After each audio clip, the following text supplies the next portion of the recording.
Livro de Marcos, por favor.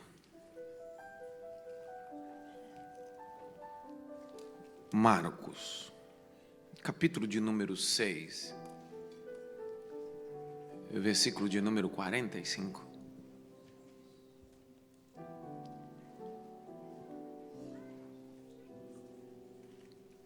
Quantos trouxeram caneta? Levante a caneta. Quantos trouxeram a Bíblia? Levante a Bíblia. Pode ser. Quantos trouxeram o coração? Que ótimo. Pregar para a gente sem coração é a pior desgraça da vida. Outro dia eu estava pregando em algum lugar e alguém disse assim: o senhor fala muito sobre a expressão desgraça. Eu falei, isso é um hebraísmo, vício cultural de linguagem. Depende da região onde você está. O sulista não fala muito essa palavra, mas do norte e nordeste fala muito essa palavra. Então, contextualizar culturalmente, estabelecer ao indivíduo que ele deve falar ou não falar, é no mínimo engessar seu direito de cultura e de fala. Ok?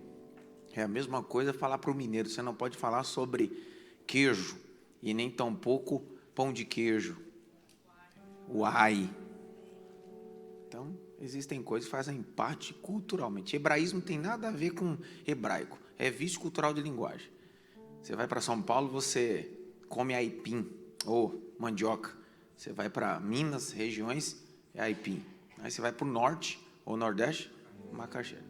Vício cultural de linguagem, chamado de hebraísmo. A gente tem uma mania de estabelecer o que o outro deve falar, só porque tal coisa incomoda. E quanto mais a pessoa se incomoda, mais eu falo. É um princípio básico. A gente tem uma mania de querer engessar a cultura dos outros. Pierre Bourdieu, um sociólogo francês, o mais brilhante de todos, dizia que dentro da cosmovisão social, a coisa mais importante que o indivíduo tem é a sua linguagem. Sua linguagem. Max Weber, outro sociólogo, diz: a primeira coisa que se estabelece dentro do ambiente familiar é a língua. Você pode perceber que o bebê, quando começa a falar, só a mãe entende ele. Ninguém entende a criança. A mãe, ele está falando tal coisa, você diz, mas eu não estou entendendo nada. Por quê? A linguagem fala de ternura, de conexão. Conectar. Ok? John Maxwell, que é um dos mais brilhantes formadores, diz: muitos se comunicam, mas poucos se conectam. Escreva essa frase, por favor. Muitos se comunicam, mas poucos se conectam. É um dos livros mais importantes dele, eu penso que todo mundo deveria ler. Muitos se comunicam, mas poucos se conectam. Segundo John Maxwell, a comunicação não é uma performance, é uma conexão. Por isso que em todo o tempo que Jesus vai falar sobre o reino, ele não está preocupado com comunicação, ele está preocupado com conexão. Porque às vezes eu posso me comunicar, mas não me conectar. E esse é o maior segredo. Muitos se comunicam, mas pouco se conectam. Eu tive semana passada em Joanesburgo, África do Sul, no Museu do Apartheid, do bairro do Soweto, onde Nelson Mandela foi criado principalmente. Depois de 27 anos preso, Nelson Mandela tem uma frase muito sublime: quando você fala a sua linguagem, você fala só para si, e quando você fala a linguagem universal, você fala com todos. Aí Nelson Mandela disse: eu decidi falar a linguagem a todos. Por isso que Jesus decidiu se comunicar. Grite bem alto: comunicação. Mais alto: comunicação. Um dos mais brilhantes homens, psicopedagogo, era ateu, depois se tornou cristão, chamado Augusto Cury, psicopedagogo. Augusto Cury disse que quando você tiver dificuldade para falar, ou o indivíduo tiver dificuldade de te entender, conte uma história. Quem é pedagogo sabe do que eu estou falando. Quando você está no Fundamental 1 e você precisa inculcar a informação a uma criança, você não olha em pé e ela aqui. Não. Você se abaixa ao nível dela e entrega informação a ela. É o que Jesus fez. Ele abaixa o nível comunica no nosso nível para depois nos levar para o nível dele. O papel da educação é isso. Há mais de 22 anos eu atuo na área da educação, e a educação é o prisma do que Jesus fazia. É descer o nível do indivíduo e depois convidá-lo a subir. Não olhar para ele e dizer assim, você vai ficar aí porque eu tenho mais do que você. É dizer, vem, porque tem algo novo, algo importante, algo a ser acessado. É o que eu disse ontem sobre o efeito Dunning-Kruger. Lembram disso, sim ou não? Quem foi pesquisar? Vou perguntar de novo, eu tomei um susto. Quem foi pesquisar o efeito Dunning-Kruger? Só uma pessoa? Eu não acredito. Não teve tempo? Não.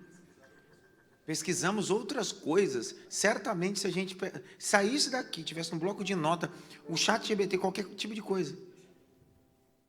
Escreve essa frase. Confie, mas confira. Escreve. Confie, mas confira. Escreve. Confie, mas confira. Proverai, no proverai. Em russo. Confie, mas confira. É uma frase russa usada, sabe por quem? Hillary Clinton. Abraham Lincoln. Todos os grandes homens e mulheres entendiam que alguém que quer ser importante precisa confiar, mas precisa... Vamos lá? Alguém precisa confiar, mas precisa... Ei, conferir não significa desconfiar, significa confiar, a grau ponto que se por acaso você esqueceu de alguma coisa, nós vamos recalcular e reajustar. Então, confiar é conferir. Estão comigo, sim ou não? Sim ou não? Ó, eu dei uma informação importante ontem. Eu fiz até um teatro, contei o efeito Dunning-Kruger, aquela coisa, para despertar em você curiosidade. Eu poderia só dar informação, para despertar em você a curiosidade de sair daqui e dizer assim, cara, será que o que ele disse é verdade mesmo? Qual o seu nome?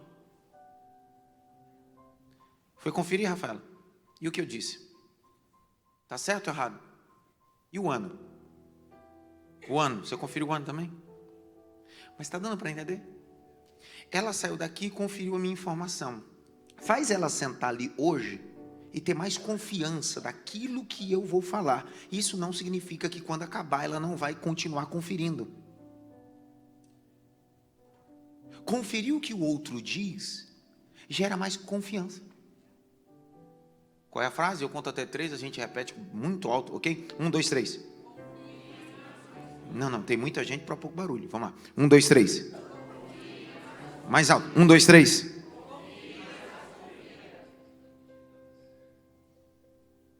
Vou dar mais um passo. Tudo que você fizer, após finalizar, confira. Porque se você conferir, você nunca terá o trabalho 2 vezes.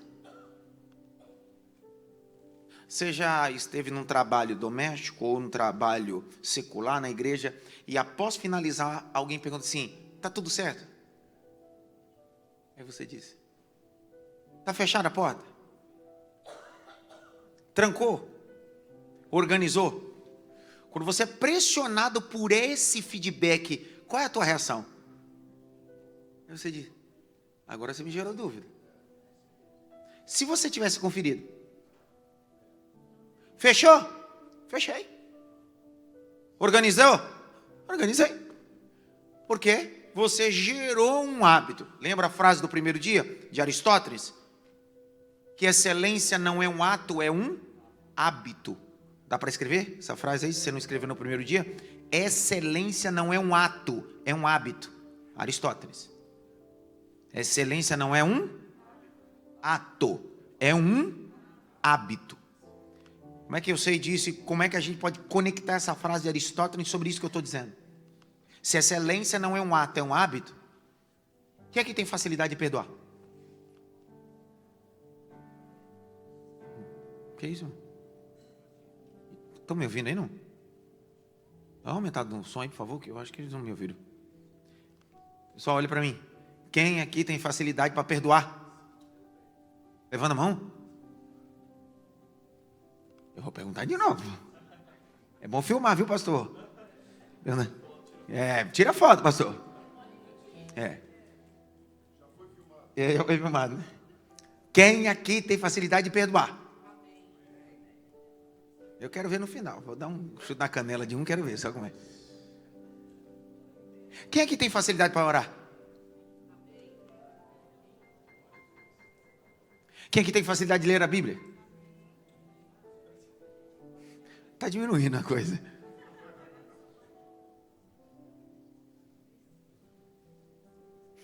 Se excelência não é um ato, é um hábito, por que a gente tem dificuldade de perdoar?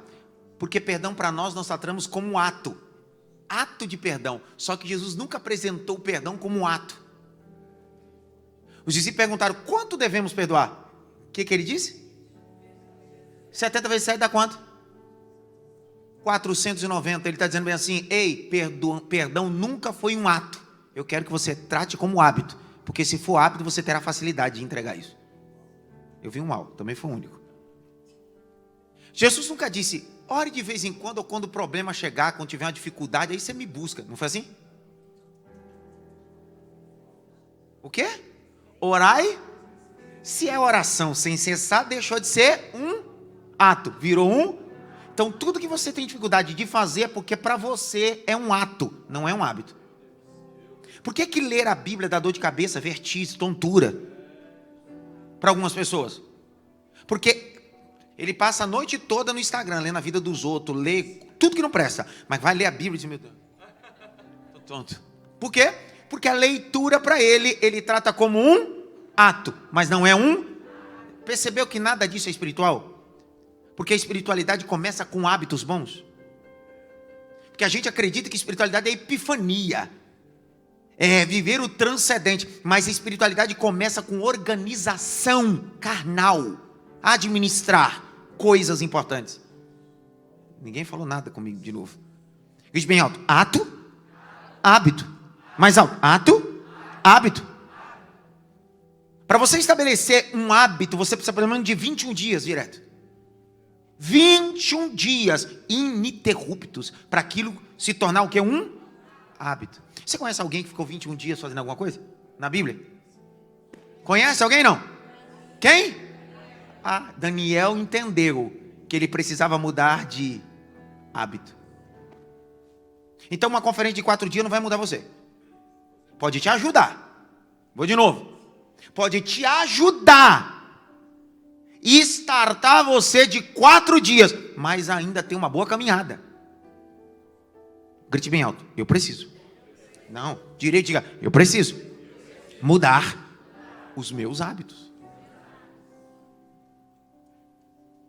Tem algum professor de educação física que é fisiologista? Alguém aqui fez uma educação física? Professor? Quem? É de Peterbó ele? Eduardo? Porque meu sonho é em Peterbó, nunca me convidaram. Meu sonho, irmão, estou falando publicamente. Meu sonho, nunca me convidaram, mas Deus vai me dar. Qual o nome do senhor? Eduardo. Eu não é minha área. Eu só fui ler informação. Se estiver errado, eu não tenho problema de o senhor me corrigir, porque especialista é o senhor nessa área. Minha área é teologia. Ok? Então, eu fui pesquisar, Dr. Ronaldo Melo, que é da USP, fisiologista.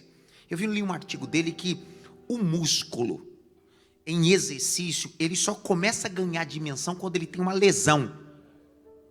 É isso mesmo? Correto? Estou correto nessa informação? E é engraçado que quando ele vai definindo sobre o músculo, quando ele tem esse impacto que ele chama de inflamação, que é essa dor, ele manifesta o crescimento. Só que ele diz que para isso acontecer precisam de uma sequência, de uma série, que ele chama de continuidade. Aí a gente vai usar essa noite como um hábito. Tá certo a minha definição? Sim ou não? Então, baseado na aprovação dele, que é a área dele, eu trago isso para a teologia agora, para que nós estamos falando. Se alguém quer se tornar bem definido, ter um bom tríplice, ter um bom corpo, não adianta ir na academia uma vez. Eu não sei se vocês sabem. Eu não sei nem se eu posso falar isso aqui. Paulo, eu pesava 160 quilos. 160. Agora eu peso 94, 95. Ninguém deu glória, tudo invejoso. Inveja é uma desgraça, cara. Pastor, o senhor está tomando manjaro? Não, cara, nada contra, mas não estou tomando. Não é nada contra o manjaro, mas não é. Eu pesava 160 quilos. 2019 para cá eu decidi mudar os meus hábitos.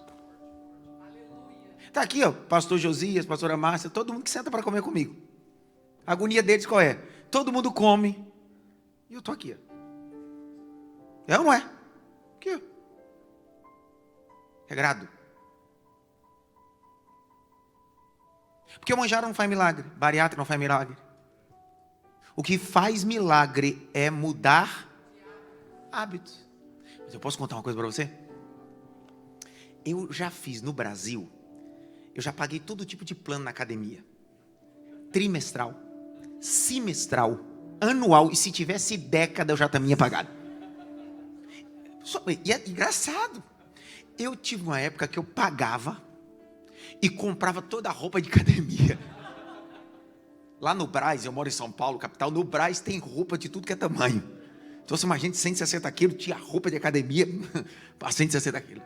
Menino, eu ia lá e comprava. Era um tênis novo. No primeiro dia, garrafinha. Aí chegava o personal trainer, igual o nosso personal trainer, ele dizia assim, vamos para o aquecimento. Beleza. O cara com 160 quilos, sedentário, comendo errado, vamos para o aquecimento. Então você imagina que aquecimento é o quê? Escola, polichinelo. Alguma coisa assim. 30 minutos numa esteira. Falei, você é louco? Isso é aquecimento para você? Isso aqui para mim já é o fim da vida. Como é que eu passo 30 minutos numa esteira andando para aquecer? Não faz sentido. Rapaz, acabava aquele martírio, e era 30 minutos naquilo, daqui a pouco uma bicicleta, daqui a pouco não sei o que lá. Agora, um dia eles me apresentaram um aparelho, que eu não sei nem, não quis nem aprender o nome daquele aparelho. É um demônio que você pega aqui, e você fica assim com ele. Cara, aquilo é grande tribulação. Aquilo quando acaba, você está todo arrebentado e moído. Agora, engraçado, é que o primeiro dia você sai empolgado. Você sai de... Agora eu vou arrebentar, agora eu emagreço, agora a coisa vai... Chega em casa, toma um banho, dia de trabalho, escritório, final do dia, lombar dói um pouco. Chega em casa, toma banho, vai dormir, pede uma vitamina de Dorflex. E quando acorda no outro dia, menina, você não sente nada, nem o dedo, nada. Aí começa uma voz, você não precisa disso. Porque se Jesus voltar agora, o seu corpo será glorificado, meu filho. O diabo é sujo. E começa a minar isso do seu coração. Você diz, é verdade. Eu passei 15 anos da minha vida assim. Timóteo, mas para que fazer? Eu passei 15 anos me auto-sabotando. Até um dia que eu entrei na sala de um dos mais brilhantes homens. Nutrólogo, Dr. Thomas, olhou para mim e disse, soube que o senhor é pastor, minha esposa passou minha ficha antes da consulta. Disse que o senhor é pastor e eu fui procurar o senhor na rede social. Que benção. Cínico ele. Ele disse, o senhor lê a Bíblia muito? Eu senti no início da fala dele, vai vir coisa aí. Sim, doutor. Ele disse, o senhor certamente já deve ter lido na Bíblia que o corpo de vocês é o que mesmo? Eu disse, precisa disso? Não tem necessidade.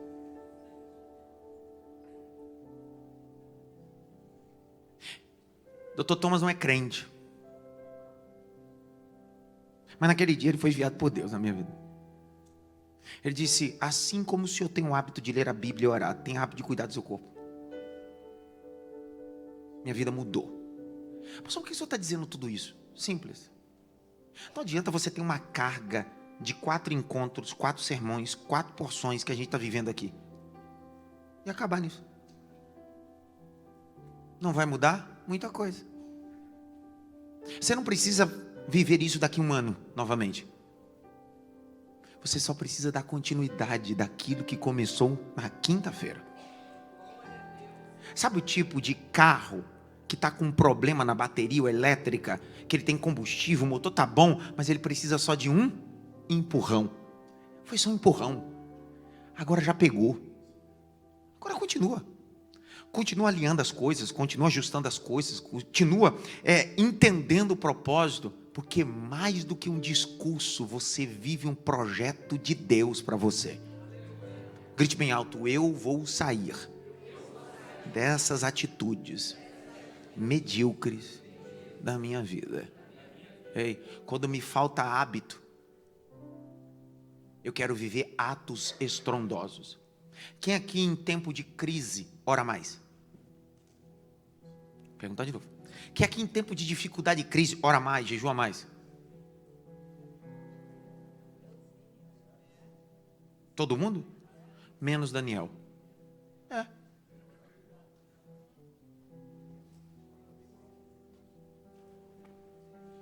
Pergunta a mim, por quê? Pergunta por quê? Abre em Daniel, abre a Bíblia, vamos lá. Antes de eu ler Marcos. Por que Daniel não orava mais? Não era necessário? Não. Olha lá o detalhe. Olha lá, mas tem um detalhe. O detalhe é mais importante. Capítulo 6, verso 10. Me dá um microfone. Pastor Pedro vai ler para mim hoje. Pastor Israel desviou, veio hoje. Libera esse vermelho aqui para mim, por favor. Teste, 1, 2. Não briga muito não, né, pastor? Vai, pastor. Daniel, pois, quando soube que a escritura estava assinada... A escritura dizia a despeito do quê? Dizia que ninguém poderia adorar outro Deus naquele território. Sim ou não? Então aquela escritura estava provocando a adoração de Daniel e no mínimo aumentando a perseguição. Aí olha o texto, continua. Entrou em sua casa... Não, pastor, lê com força, aquela voz de pregador que o senhor tem, eu sei que o senhor tem. Entrou em sua casa, ora havia no seu quarto janelas abertas da banda de Jerusalém, e 3 vezes no dia se punha de joelhos, e orava, e dava graças diante do seu Deus, como também antes costumava fazer. Eu vi um aleluia. Quando o problema aumentou, ele não aumenta a carga de oração, porque ele já tem um costume de orar. Antes. O que você e eu precisamos não é de um problema. O que a gente precisa é ter um costume antes do problema chegar. Era para você ter dado glória, mas eu vou de novo. Primeiro milagre de Jesus foi quando? Quando alguém morreu e chamaram ele, sim ou não? Não, foi quando o quê? Ninguém chamou Jesus para resolver problema. O primeiro milagre, não convidaram Jesus para resolver problema. Não chegou, João capítulo 2, e foi Jesus convidado com seus discípulos porque havia acabado o vinho na festa. Não foi assim? Sim ou não? Não. Ele recebe convite porque tem festa. Ele recebe convite porque ele é a pessoa importante dessa festa. Só que a gente só convida Jesus quando o vinho acaba. A gente só começa a orar quando o problema chega. A gente só começa a buscar a Deus quando as coisas se apertam. Aí tem um Daniel que está dizendo: esse decreto não vai mudar minha intensidade, já tenho costume. Continuo orando 3 vezes ao dia, dando graça, glorificando a Deus. Então a gente não precisa de um problema. A gente precisa mudar os nossos hábitos.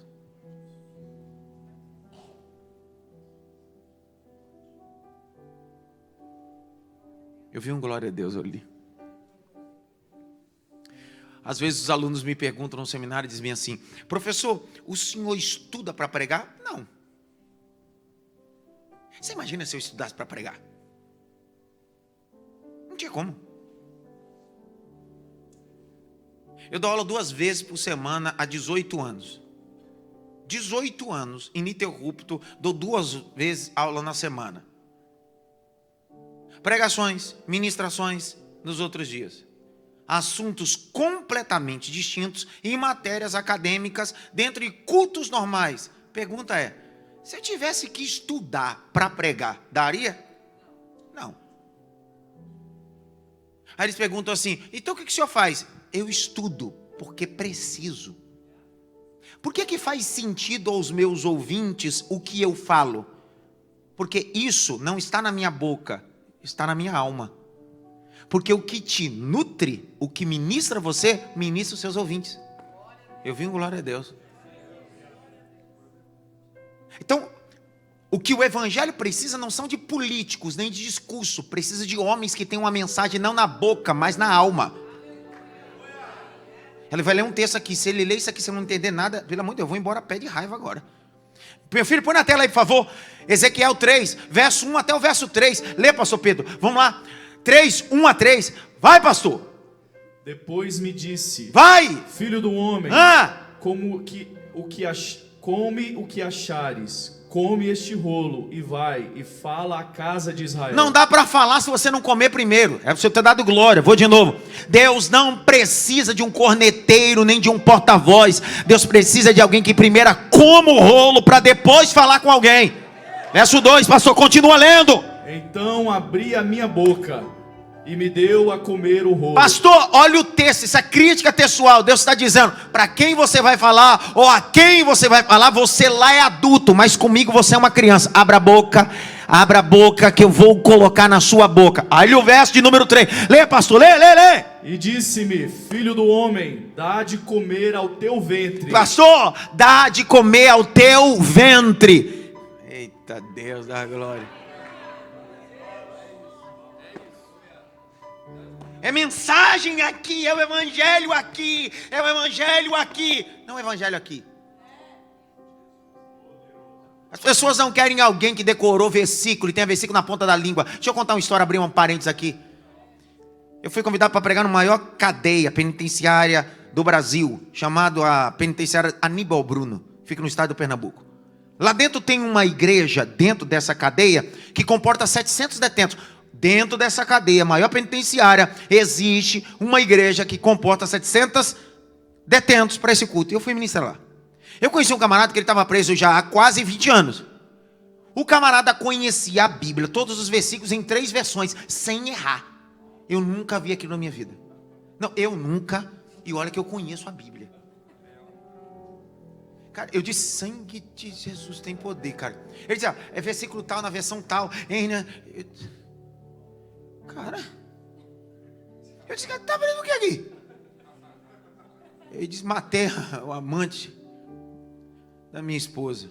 Ou matei o cara que estava, sei lá, conversa meio confusa, que eu não entendi até hoje aquela conversa dele. Eu disse, matei. Fica preso lá para cá. Eu disse, não. Uns 4 anos atrás eu saí. Eu disse, e aí? Matei outro.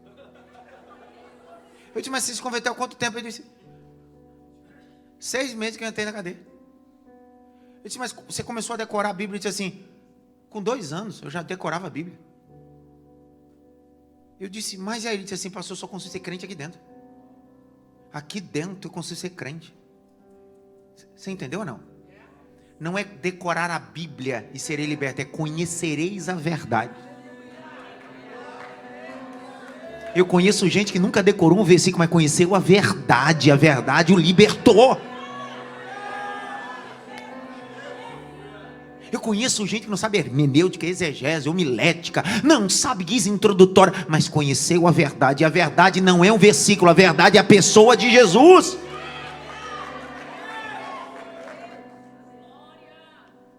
Cadê? Não tira o texto não. Lê. Enche as tuas entranhas deste rolo que eu te dou. Para. Já viu gente cheia? Falando daquilo que ele está cheio. Já viu ou não? Cara, você fala. Às vezes é a mesma mensagem, a mesmo louvor, a mesma ministração.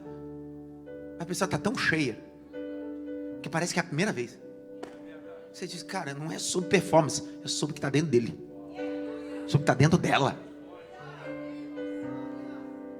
Lê, pastor, de novo, verso 3, todinho. Agora lê com fogo do começo ao fim, para a gente começar a E pregar. disse-me: filho do homem, Ah. dá de comer ao teu ventre, Yes. e enche as tuas entranhas deste rolo que eu te dou. Então comi, e era na minha boca doce como mel.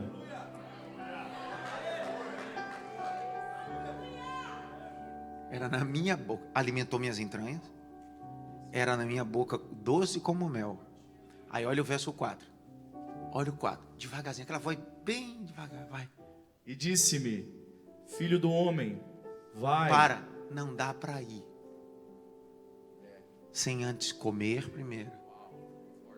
Tá cheio primeiro. Tá cheio de gente indo.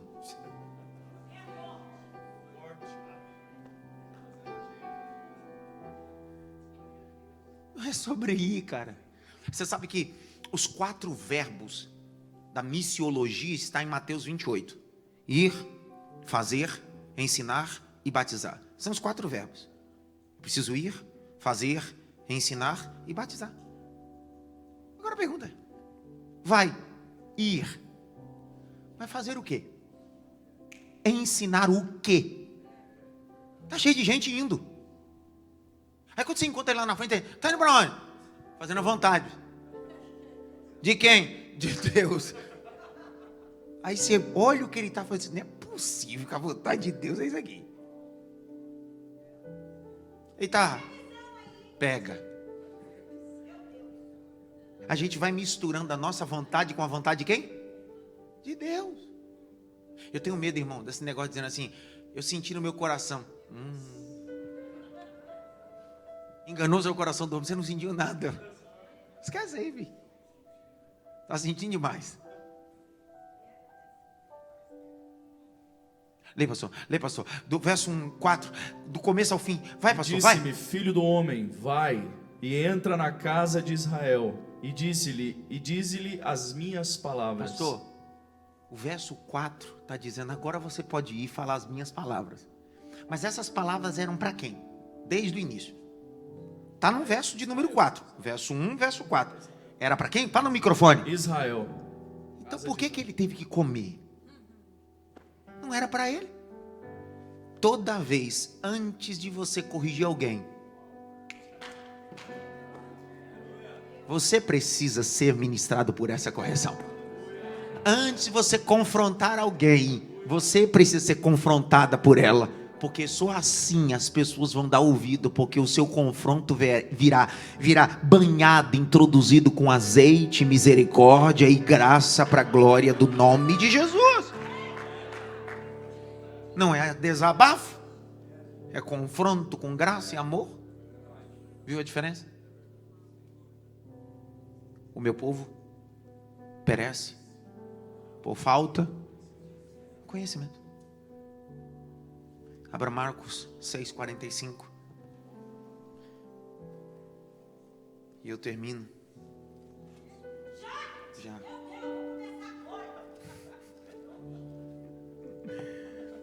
Seis 45. Hoje eu estou recebendo o Wagner Belo. Belo dele é igual ao meu, então é parente. Ele mora ali em Newporto. Ele e sua família chegaram ontem à noite, vieram estar conosco, e hoje nós tivemos uma saída. Ele tem 3 bebês e a sua esposa, e eles vieram estar conosco. Ele é seminarista também do ITEPA, e é muito bom recebê-lo aqui. Vamos aplaudir Jesus novamente, por favor, a vida dele.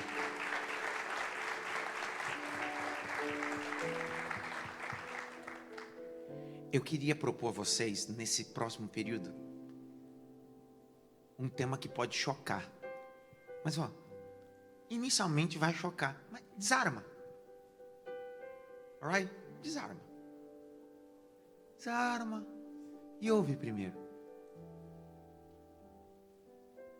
Porque quando a gente ouve o ensinamento armado, desarma, ouve. Seja ministrado. Porque o que eu vou te ensinar aqui, eu já fui várias vezes ministrado por ele. Alinhado, confrontado. Eu queria repartir isso com vocês. Quer anotar o tema? Anote. Eu serei obrigado a fazer o que eu não gosto. Escreve. Eu serei obrigado a fazer o que eu não gosto. Eu serei obrigado a fazer o que eu não gosto. Posso contar até 3? A gente grita esse tema com força? Vamos lá? 1, 2, 3. Uma vez mais. 1, 2, 3. Antes de eu ler o texto, eu queria propor a vocês uma fala um pouco bem clara, andragógica para vocês.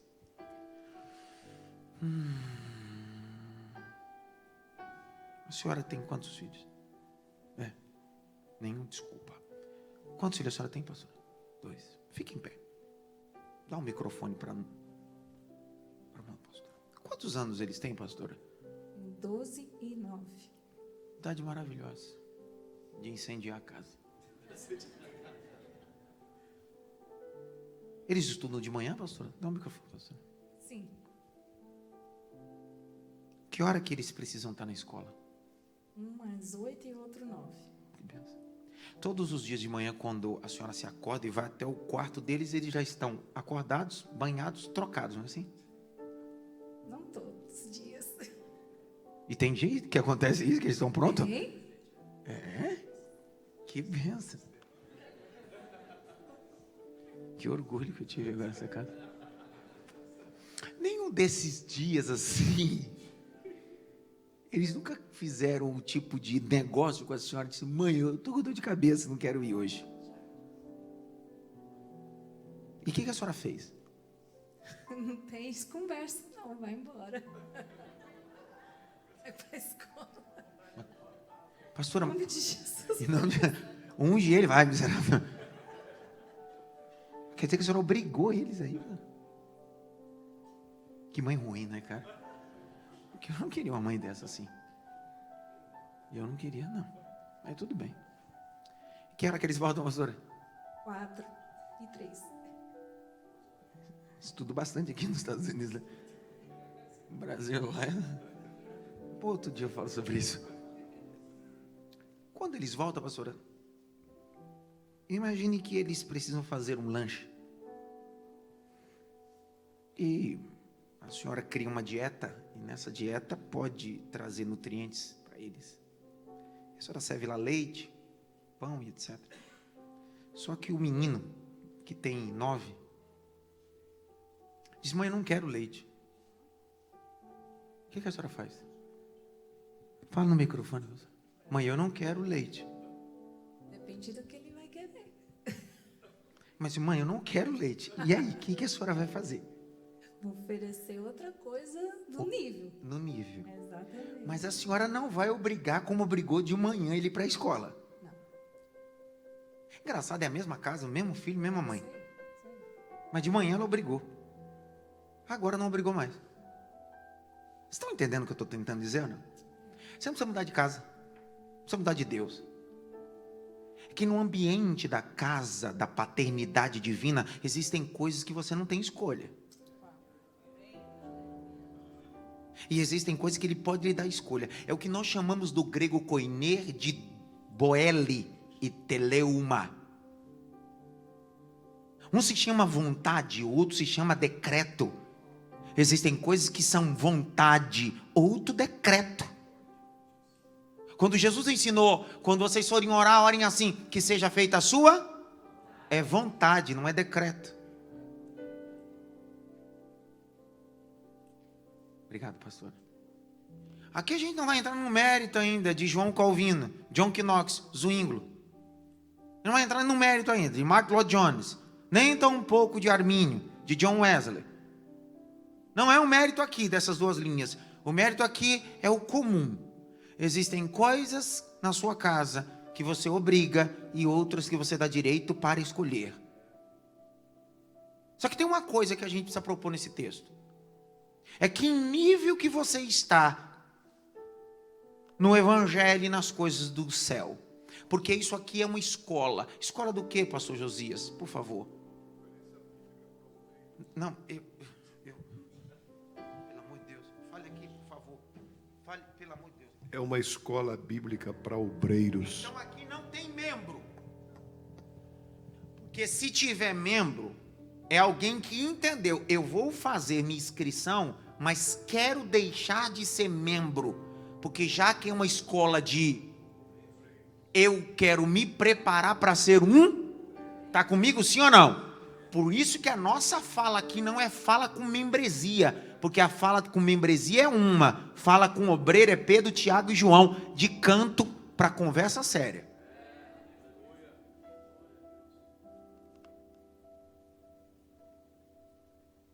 Então há um grande problema. Nós queremos ter direitos de obreiros, mas não queremos cumprir deveres como obreiros. Eu vi o meu Deus.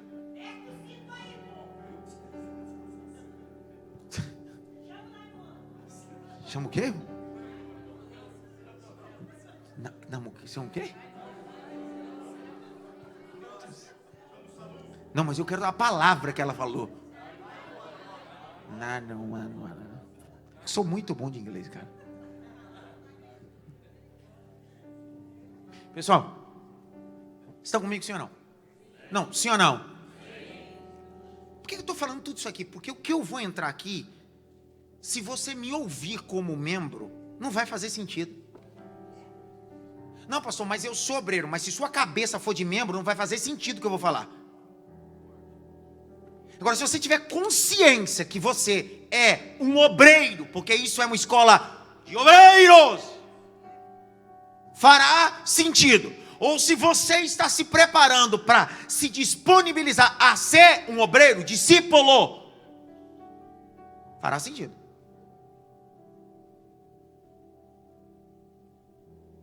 Café da manhã americano. 2 proteínas não podem faltar. 2 coisas que não podem faltar em um café da manhã americano. 2 proteínas. Quais são? Ovo e bacon. Olha que benção. Falando nisso, eu fui de manhã ontem no hotel tomar café e eu gastei meu inglês. Pedi bacon, a moça disse, não tem. Eu disse, que absurdo! Ela ficou olhando para mim que eu briguei com ela em português. Ela ficou olhando. Sorry. Licença. 2 coisas não podem faltar. Cá para nós.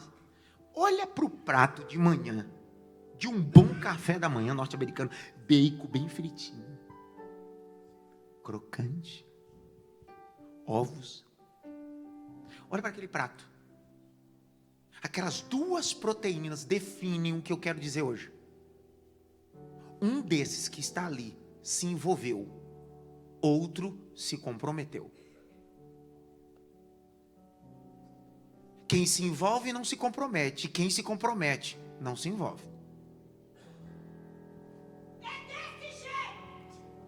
Olha os ovos. Os ovos estão ali porque a bendita da galinha disse, eu vou me envolver com o teu café. Eu vou te ajudar, cara. Eu vou botar ovo pra você.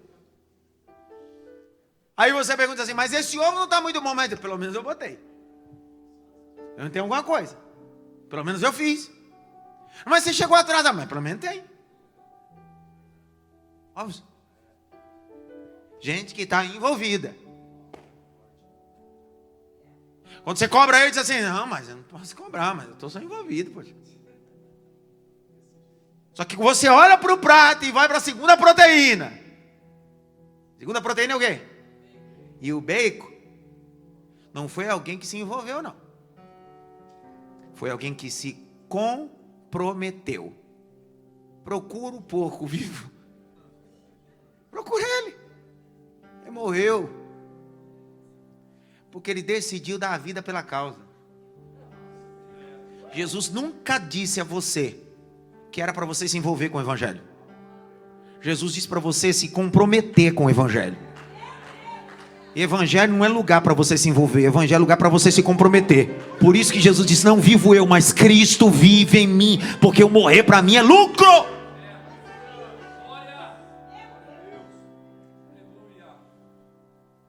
Envolvimento. Comprometimento. Estão comigo, sim ou não? O que a máquina capitalista fez?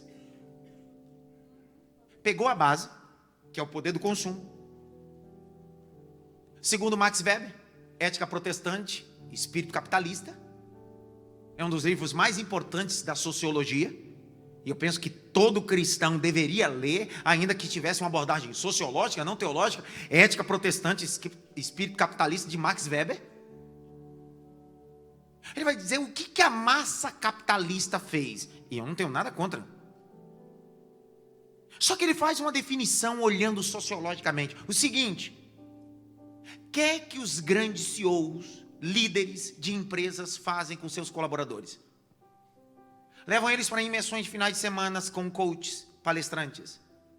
Sentam eles em sala, falam, para que neles possam gerar um sentimento do quê? De envolvimento ou de comprometimento? A grau ponto que eles vão abrindo mão do quê?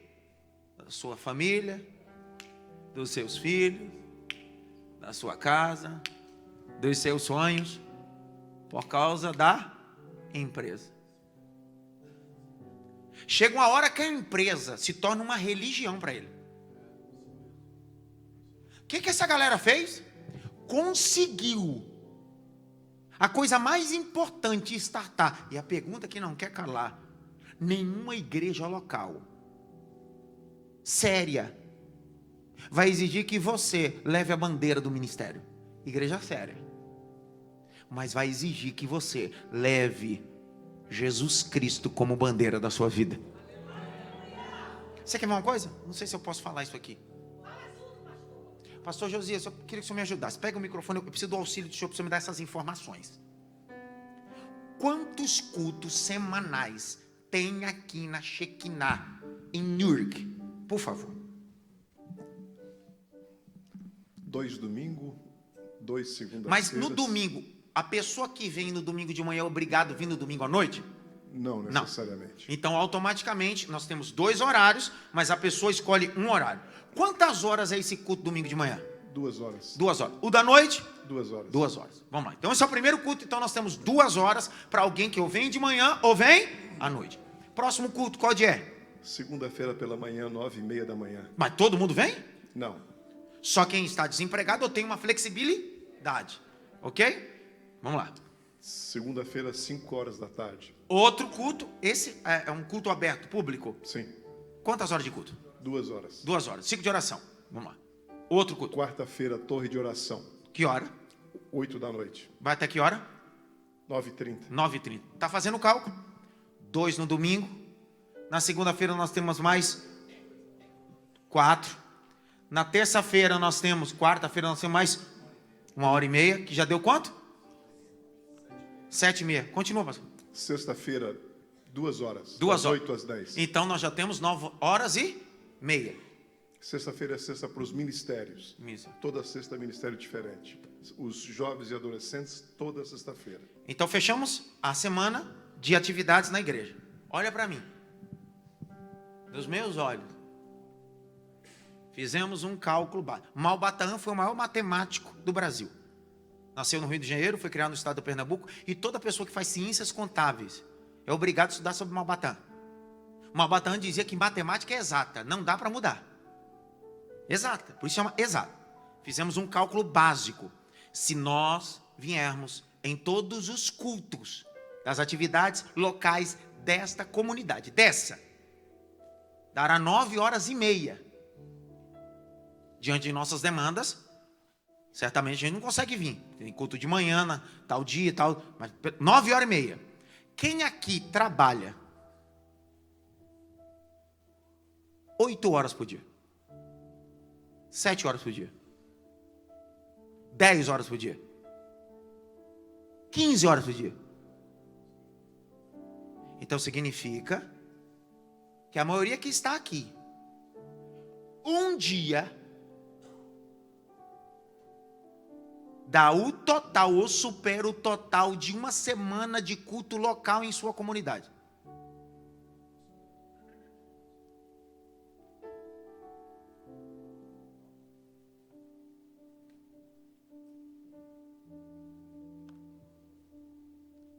E tem gente que só aparece na igreja na ceia. Porque os $100, $50 a hora vale mais do que a comunhão local. Cuidado. Quando você já mudou de divindade há muito tempo. Quando o dinheiro já se tornou seu Deus. Está comigo, sim ou não? Porque nossa atividade, sua atividade aqui, você é consumido pelo trabalho, sim ou não? Tem gente que não tem tempo para orar, tempo para jejuar, trabalho. E qual é o único momento que ele tem de repartir, de estudar? É o culto local.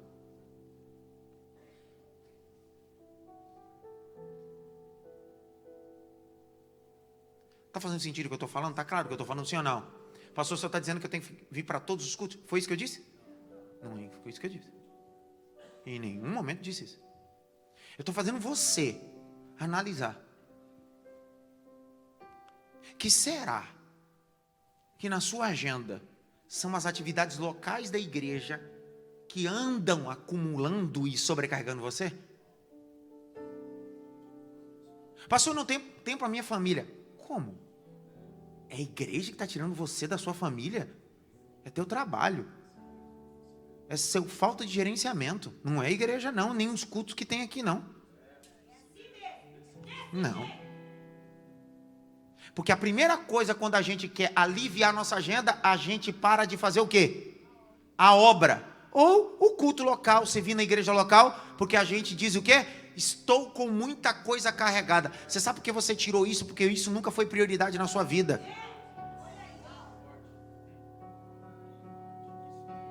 Você não vai falar nada, vai ficar mirando caminho. Pastor, mas esse tipo de evangelho que você vê em igreja local não está na Bíblia. É o quê? Eu não entendo de educação física, de neuro, eu não entendo um monte de coisa. Mas da Bíblia, razoavelmente eu entendo. Romanos 16, abre a Bíblia. Romanos 16, verso 1. Abre a Bíblia. Lê com força, pastor. Lê com força. Recomendo-vos, pois, Febe. Não, pastor. Aquela voz lá. Recomendo-vos, pois, Febe, nossa irmã, a qual serve na igreja. Ela serve aonde, pastor? Na igreja.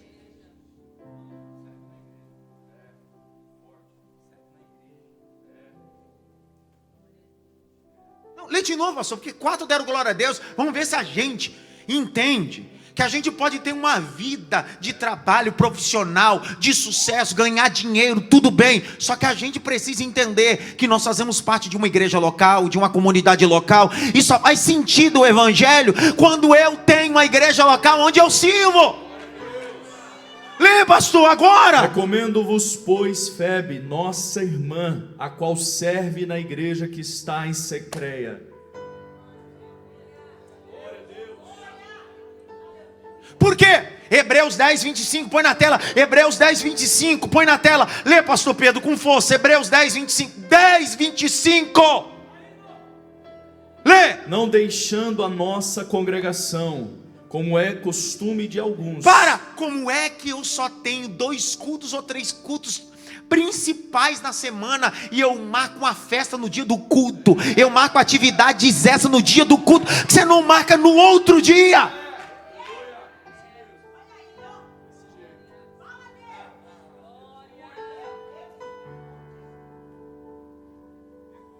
Pastor, mas eu não concordo. Por isso você não deveria estar aqui. Eu vou estornar o valor para você. Porque essa conversa aqui não é para membro. Essa conversa, esse papo reto aqui não é para membro. É para discípulo, obreiro. Tem gente que nem sabe nem o que é mocotó, que é os americanos. O Jota diz, mocotó? Ei, não tem problema nenhum, irmão. Vou dar um exemplo na igreja, comunidade que eu sou pastor, há 19 anos. Nós temos culto domingo, temos culto terça-feira e temos culto quinta. Cada culto é 2 horas. Então, domingo, 2. Terça, 2. Quinta, 2. Quantas horas deu? Eu vivo não na maior metrópole. São Paulo não é a maior metrópole da América Latina. É a cosmopolita. Depois você vai estudar e ver a diferença de uma metrópole e uma cosmopolita. São Paulo é cosmopolita da América Latina. O maior PIB está lá. Tem algum paulista no meio aqui? Quem é paulista sabe do que eu estou falando. Apresentar para nós os Estados Unidos, para nós é nada. A gente está acostumado com isso. Trânsito, trabalho. A gente acorda às 4 da manhã, chega em casa às 8, 9 horas da noite. A gente está acostumado com esse sistema. Você sai de São Paulo, qualquer pessoa fora de São Paulo, quando chega nos Estados Unidos, diz assim, aqui trabalha demais. Pergunta para nós, paulistas. A gente pega trem, metrô, ônibus, balsa, avião, enchente, demônio, bicicleta para chegar e voltar para o trabalho. A gente está acostumado com isso. Então eu estou falando de onde eu moro, ok? Então, toda essa demanda que você está falando aqui, quem é paulista sabe do que eu estou falando aqui. Nós temos lá, sim ou não? Então eu tenho gente que, fora tudo isso, fora trabalhar, faz faculdade, para estar no culto na semana é um caos. Por isso que o nosso culto não começa às 19 horas, começa às 20 horas. Por quê? As pessoas vêm direto do trabalho para o culto. Então eu tenho, juntando os 3 cultos principais, dão quantas horas? 6. Pergunta: será que é o ministério e a igreja que tira o pai do filho, a mãe do filho? Para de conversa fiada, cara. Você está procurando alguém para culpar.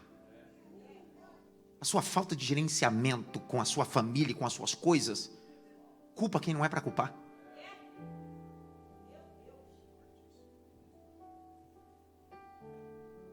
Grite bem alto, papo reto. Não mais alto, papo reto. Lembra que eu disse no início? Preparando você, porque nosso papo deveria ser reto.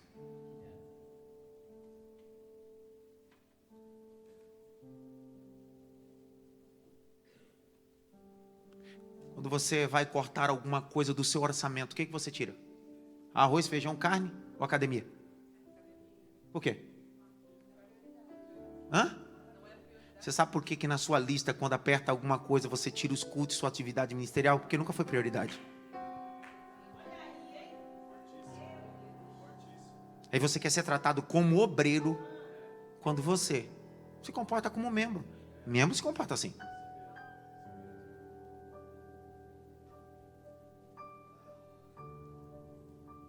Minha primeira palestra com vocês foi a arte de liderar pelo... Tá aí. Como é que a membresia da Shekinah vai seguir se obreiros não são exemplo? Chegam atrasados? Não frequentam culto? Insubmissos? Eu não estou falando aqui, eu estou falando em geral. Eu estou falando sobre retórica, ok? Não é acusativa, é retórica. Nós precisamos ser o exemplo da igreja local. Pastor, o senhor está dizendo que no final de semana eu não posso viajar com a minha família, é pecado? Que conversa é essa? Foi isso que eu disse? Não. Eu tenho certeza que congrega numa igreja saudável, muito saudável, a grau ponto que final de semana que vem, você fala, pastor, eu sou obreiro da casa, será que eu posso viajar com a minha família? Pode não, você deve, vá com Deus, vai-te embora viajar. Ninguém está falando disso. Ninguém está falando disso. Você não é propriedade da igreja local. Só que você precisa entender que você não é um envolvido. Você se comprometeu. E quem se compromete precisa ter responsabilidade com as coisas.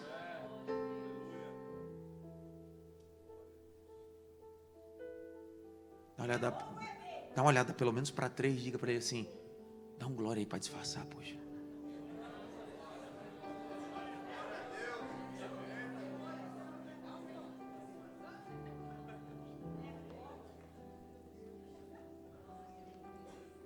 Quantos estão me entendendo? Está claro o que eu estou falando, sim ou não? Está claro? Essa fala não é para membro, eu não estou falando com membro. Essa fala, esse curso que eu estou dizendo, ou que o pastor presidente disse, nesse teor, não é para o domingo de manhã, e não é para a membresia, é para nós.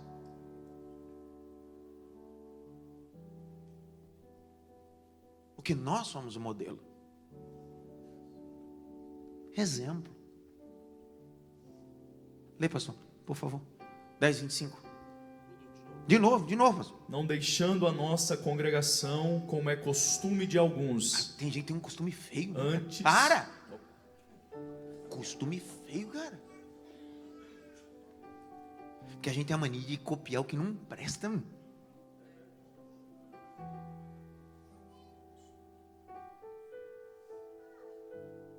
Continua. Antes, admoestando-nos uns aos outros, e tanto mais quando vedes que se vai aproximando aquele dia. Você sabe o que significa a palavra admoestar no grego aí?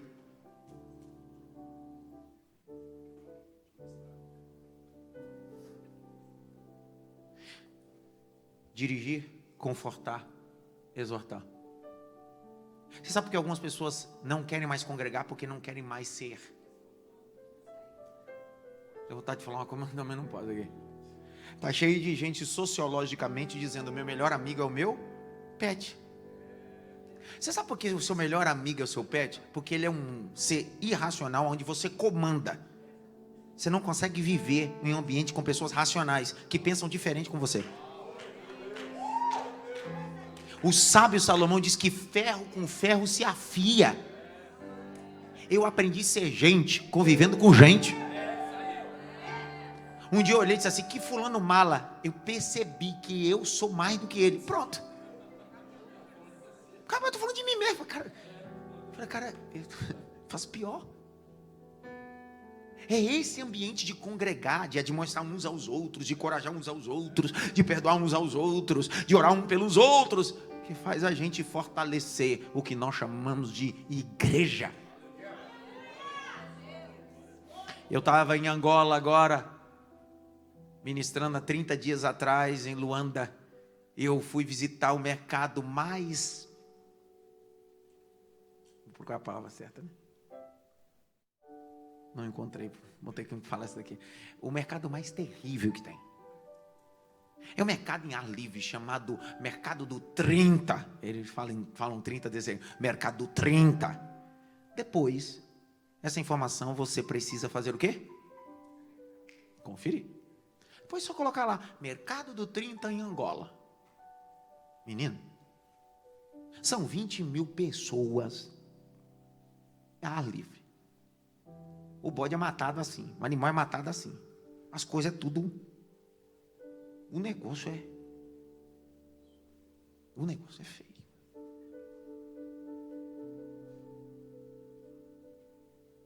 Terrível. Eu fui visitar o 30. É tudo exposto.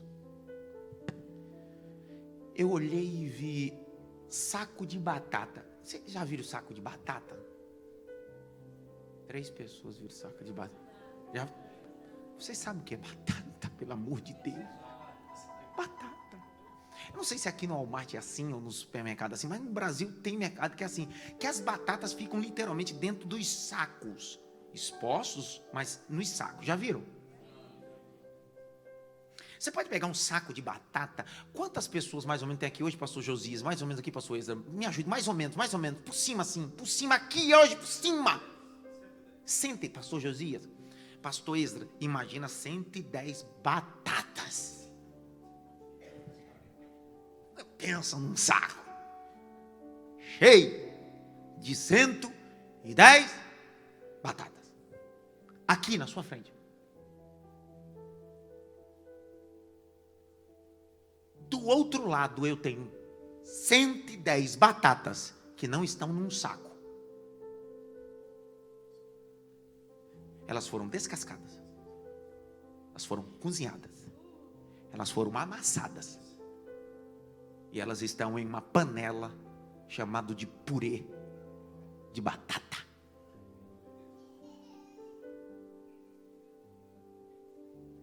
Aqui parece que está todo mundo junto. Mas é cada um por si. Só aqui. Não é mais um saco. Aqui está todo mundo junto.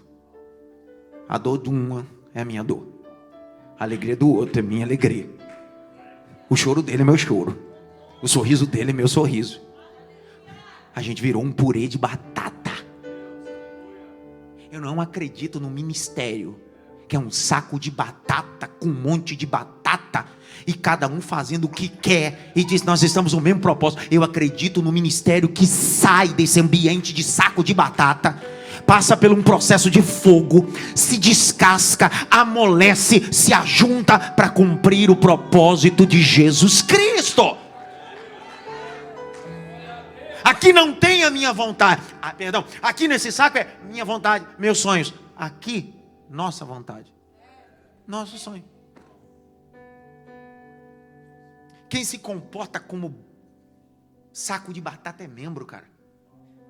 O membro chega aqui no domingo e diz assim: eu vim buscar a minha bênção. Cabeça de membro. Você, purê de batata.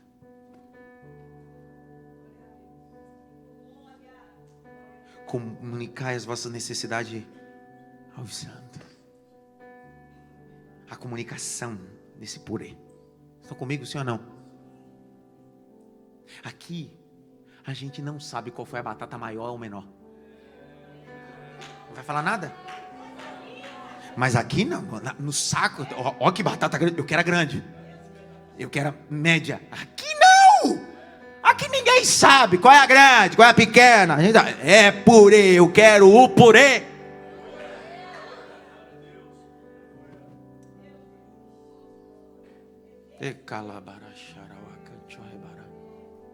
Grite bem alto: ministério não é um saco de batata, é purê de batata. Pastor, mas o senhor não leu Marcos 6,40? Eu não quero ainda. Calma, vou ler. A melhor coisa, a caminhada de Paulo no ministério, Paulo encontrou gente que se comportava como saco de batata. Alexandre o Latoeiro. Quantos Demas, quantos Paulos olhou e disse: cara, você é um cabeça de saco de batata. Só que teve gente no ministério de Paulo que Paulo disse assim: só que você não, cara. Você entendeu que o evangelho é purezão. Agora o ponto, que olha Romanos 16, abre lá, Romanos 16, abre, Romanos 16,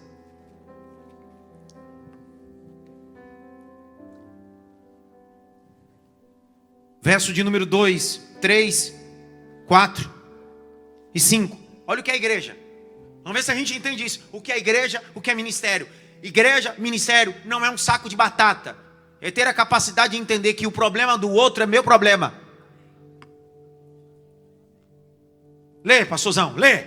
Para que a recebais no Senhor, como convém aos santos. Recebai quem, pastor? O senhor leu o verso 1, quem? Febe. Que ela serve aonde? Na igreja. Na igreja, olha que lindo, vai, pastor. Como convém aos santos, e ajudeis em qualquer coisa que de vós necessitar. Isso é igreja, vai, pastor. Porque tenho hospedado a muitos, como também a mim mesmo. Meu Deus, que igreja! Continua, pastor, vai. Saudai a Priscila e a Áquila, meus cooperadores em Cristo Isso Jesus. é uma igreja, verso 4, pastor. Os quais pela minha vida expuseram a sua cabeça. Paulo estava dizendo: Priscila e Áquila. Teve gente que quis falar mal, mas eles disseram: corte a minha cabeça, eu dou a cabeça por Paulo. O que Priscila e Áquila está dizendo é: não aceito. Purê de batata. Continua, pastor. O que não só eu lhes agradeço, mas também todas as igrejas dos Não, gentios. lê de novo verso 4, pastor, para eles dar glória a Deus, porque tem um detalhe no final, vai. Os quais pela minha vida expuseram a sua cabeça. O que não só eu lhes agradeço, mas também todas as igrejas dos gentios.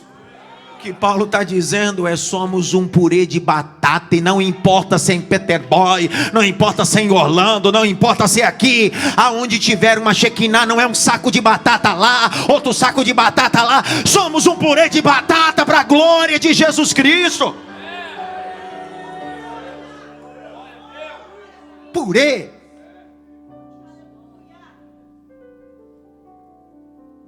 Grite bem alto: Senhor, me ajuda a entender o propósito do reino de Deus. Eu precisava de 5 folhas, não sei se chama sulfite aqui. Até no Brasil tem lugar que não é sulfite, é folha 4. Mas sabe o que eu estou falando? Não.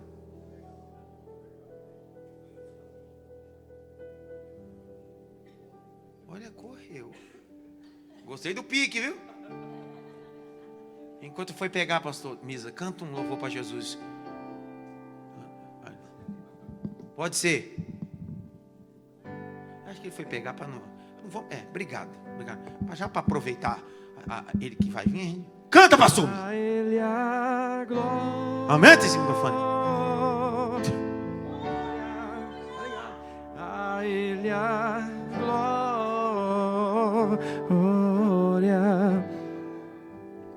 A Ele a glória.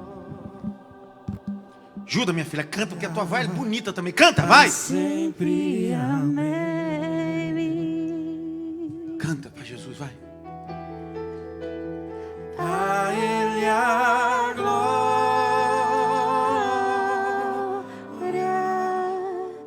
a Ele a glória. Thank you Mais very much. teclado pra mim? Aumenta o teclado. Cantemos mais uma vez. Pra sempre amei. A Ele a glória. Cantemos bem alto, vamos lá. A Ele a glória,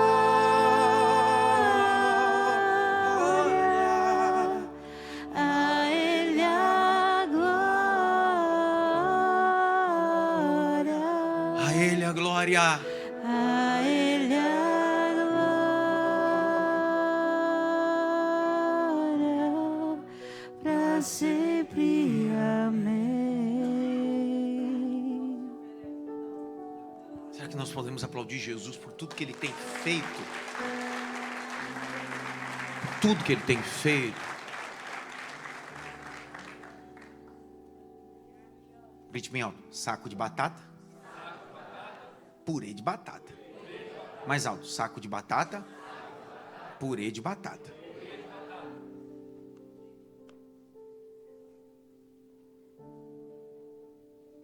No saco de batata, cada um tem sua importância. No purê de batata, a unidade é importante.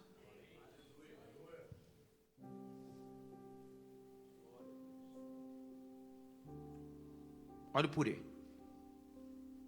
Eu sou o orador hoje. Ele é um músico. Ele é o da mix. O outro é o da projeção.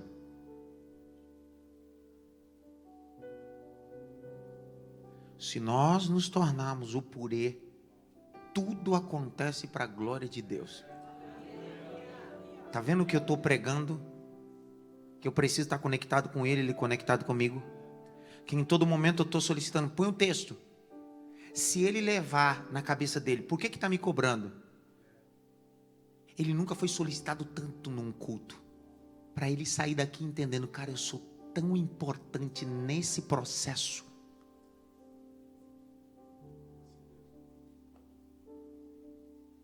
Grite bem alto, purê de batata. Eu preciso de 5 pessoas voluntárias. 5. 1, 2, 3, 4, 5. Fiquem aqui. Um do lado do outro. Cara de purê de batata. Dá um espacinho aí. Isso. Tira a mão do bolso. Descruza a mão.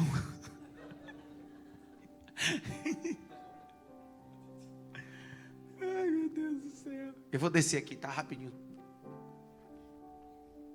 Quem estava ali ontem era o outro obreiro. Ele disse para mim, não desci ontem.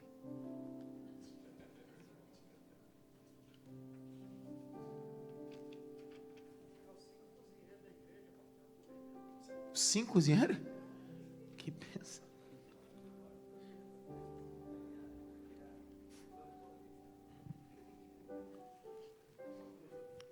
Tudo bem com a senhora? Qual é o nome da senhora mesmo? Maria Carmen, A senhora nasceu onde? no Rio de Janeiro. Baixada Fluminense? Não, eu não conheço o Rio, saí muito pequena. Mas que lugar que a senhora nasceu? Madureira. Madureira. Quem é o irmão que está na projeção mesmo? Lá o texto? O nome dele? Como? Não. Vem cá. Como é que é o nome dele? Richard. Eu não tenho esse sotaque assim, não. Então, mas eu não tenho sotaque inglês assim tão bonito. Richard. O Richard. É bonito, né, cara? Do jeito que eles falam. Eu venho para a América já há mais de 10 anos pregando, cara. Eu não aprendi a falar inglês ainda. Dá uma guerra. Uma hora eu aprendo. O Richard, põe Efésios 4:11 ali na tela. Põe! Ele mesmo deu uns para apóstolos. Ele mesmo quem? Quem? Então, beleza. Primeira definição, crítica textual. É ele que faz, é ele que ordena, porque isso não trata de democracia, nem de monarquia. Isso fala de teocracia. Teo, Deus, cracia, governo. É ele. Tá claro? Então grite bem alto. Teocracia. Então, ele mesmo deu uns. Number 1.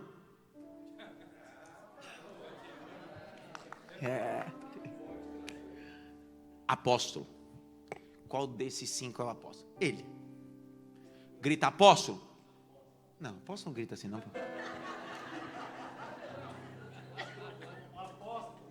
Poxa. Outros, profeta. Profeta tudo assim, doido. Profeta é assim, espontâneo. Profeta é assim, cara. Eu gosto de profeta, eu gosto disso. Outros, evangelista. Outros, não.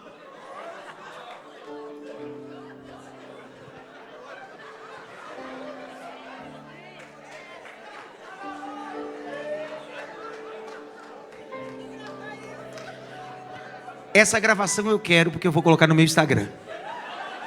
Se não me derem, eu vou processar. Porque eu que estou dando aula. Essa gravação é minha, não é mais da Chignar. Eu quero ela. Quando inventar um novo ministério. É normal, sério, tudo bem. Ó, então vamos lá. O senhor? Você? Você? Você? Você?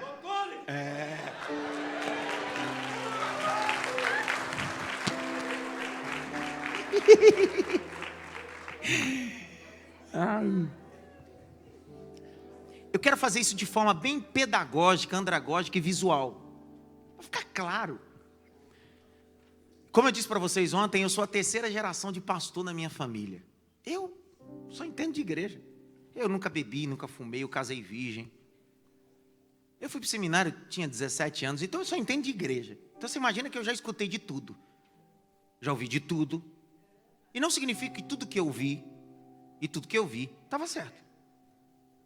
Não significa. Então eu já ouvi que esses 5 aí são 5 cargos. Errado. Não é cargo.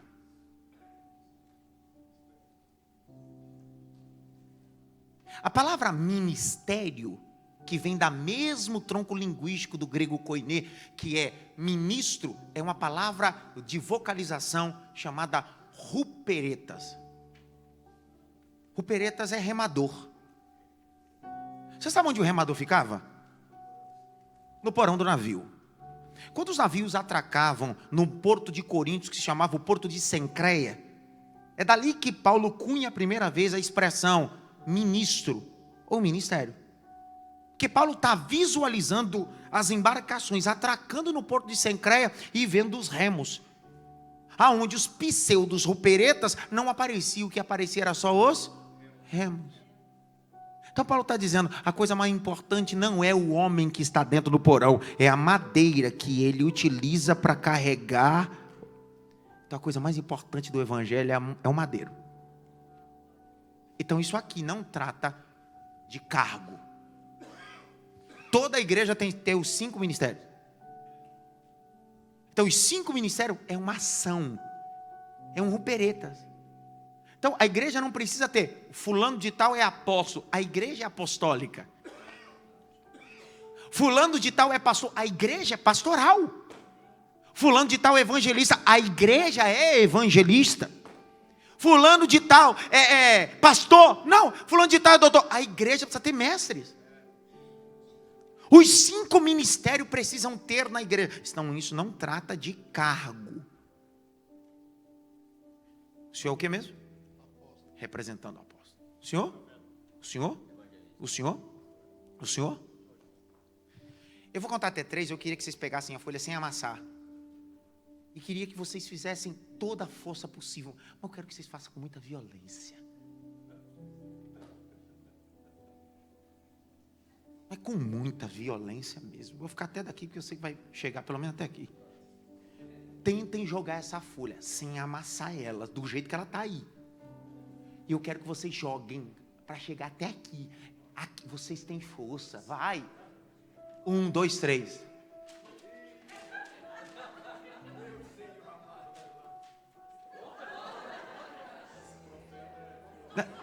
Então pega, vai de novo. Eu quero ver se é bom mesmo, vai. Vamos lá, vamos contar até 3.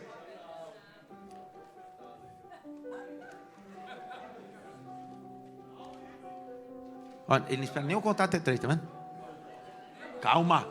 Pega de novo, deixa eu contar até 3, poxa.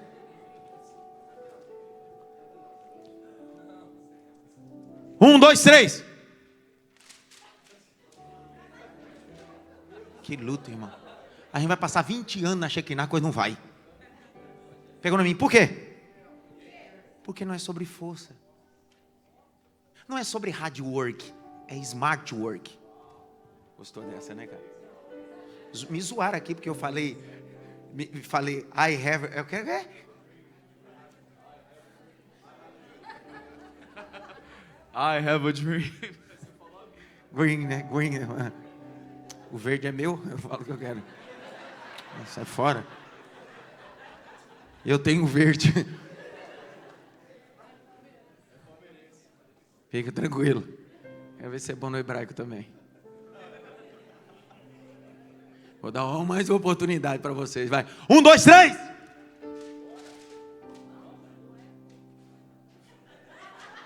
Percebeu? Ó, percebeu que a igreja... Por que pega o papel agora? Eu queria que vocês me ouvissem. Ó, me ouvissem. Porque eu não estou pregando. Tem um glória. Eu não estou pregando. Nós estamos falando de formação. Estudo. A gente precisa ter maturidade de entender que a igreja pode ter 50 anos e nunca alcançou seu propósito. E ela pode estar sendo inaugurada hoje e encontrar o seu propósito. Aí você está dizendo, tem base bíblica para isso? Claro que tem. Atos 2, a igreja está sendo inaugurada no cenáculo, e havia no cenáculo, a igreja foi inaugurada com quantos? Quantos, pessoal? 120. Atos 1, verso 14 e 15, haviam quase 120, e eles orando. Atos 2, o Espírito desceu sobre quase 100. A igreja foi inaugurada com quantos? Só que depois da inauguração, o texto diz que Pedro prega, e quantos se convertem? Pegam em mim. Por quê? Porque eles entenderam que não era sobre força e nem de individualidade. No dia de Pentecostes eles se tornaram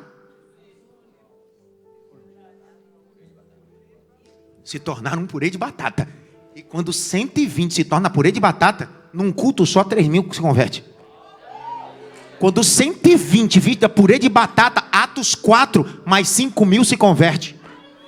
Quando você continua lendo Atos capítulo 6, o texto diz, e já não podia mais contar porque era uma multidão, porque 120 entendeu, é sobre entender o propósito. Somos um purê de batata. Pastor, como é que eu faço para a igreja, meu ministério, juventude, adolescente crescer? Dá para me levar para um curso, uma metodologia? Eu estou mostrando. Está tudo na Bíblia. Sai de ser batata de saco e se torna purê. Não é sobre sua força, seu poder. Contar até 3. Isso define os ministérios da nossa igreja local aqui. Tem muitos de nós que estamos fazendo força. 1, 2, 3. Muda nada. Muda alguma coisa? Por quê?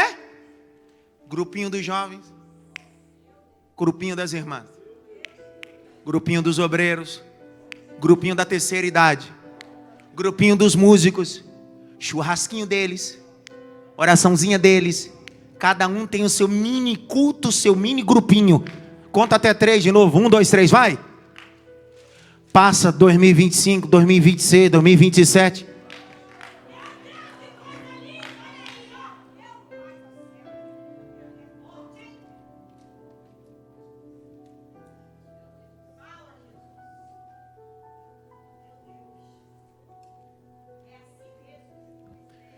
Põe o texto para mim, meu filho, por favor. Eu acho que deve estar aí nesse texto. Romanos 12, 4. Deve ser isso aí. Se não for, é outro. É esse texto mesmo. Lê, pastor Pedro. Lê, pastor Pedro. Porque assim como em um corpo temos muitos membros... Para, pastor. Nós aprendemos um ensino fundamental. Isso no Brasil. Cabeça, tronco. Quantos corpos? E membros? Mas não existe membro com vida desconectado do corpo.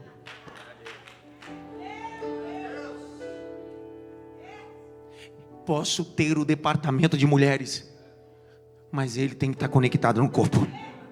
Eu posso ter o departamento de jovens, mas precisa estar conectado no corpo. Somos purê de batata, somos extensão desse purê. Não existe minis igrejas. É um corpo só. Continua a leitura.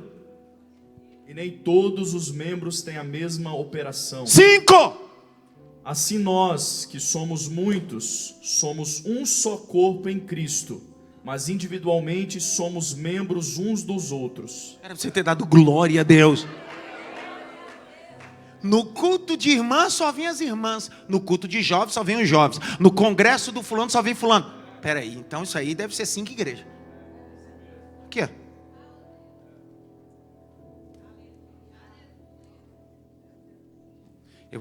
Posso abrir meu... Tem psicólogo aqui, não? Tem algum, não? Tá tentando abrir meu coração agora. Doutora, eu vou ter que abrir o coração agora. A senhora sabe que quando eu era adolescente, nos nossos cultos de adolescente e jovem na igreja, os pais não iam no culto. Era só nós, mano. Que dava uma raiva.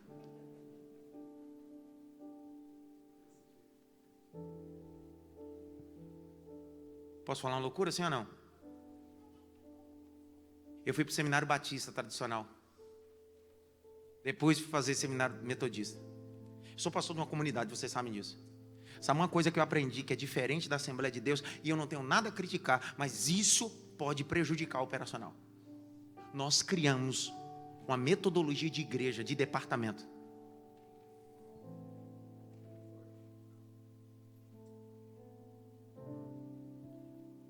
A cantina dos jovens. Não é dos jovens, não. Os jovens estão fazendo uma ação, mas toda a igreja está envolvida nessa ação.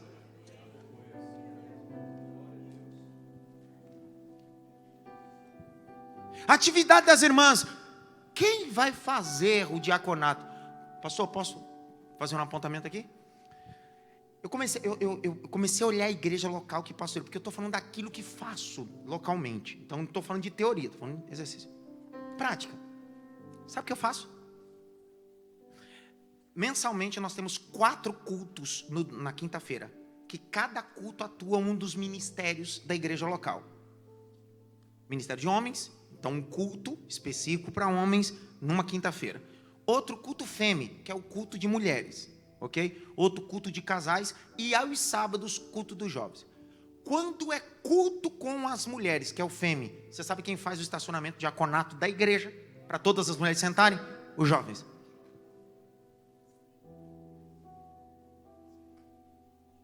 Quando é o culto dos homens, as mulheres.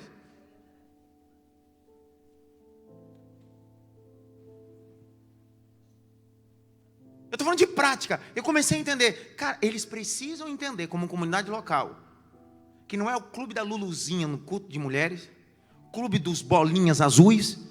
Não, cara. Não é sobre isso. Porque senão, doutor, com força, a maior força que você puder. O senhor é doutor. Calma. O senhor é doutor, o senhor fala hebraico, grego, o senhor é teólogo. Doutor, o senhor é monstro. Vai com toda a força. Chega no lugar nenhum. Lugar nenhum. Teu hebraico, teu grego, chega a lugar nenhum.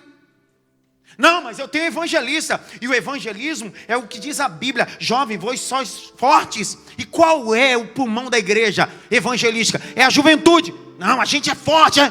Vai. Aí. Meu Deus, quase morrendo. É assim. Será que a culpa é estrutura? É sobre estrutura? Nunca foi. Porque isso não fala de cargo. Agora olhe para cá. Apóstolo. Pega o profeta. Pega o profeta. Não, o papel.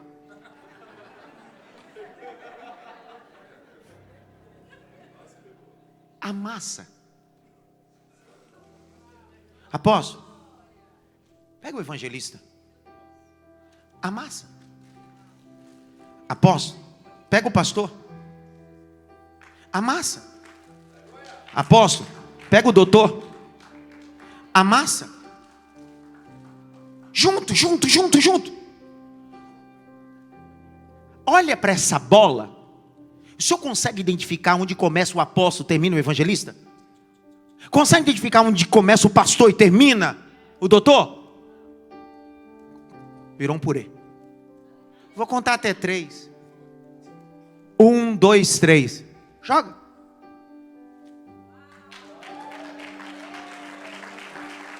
Chegou. Chegou ou não chegou? É falta de teologia? É falta de quê?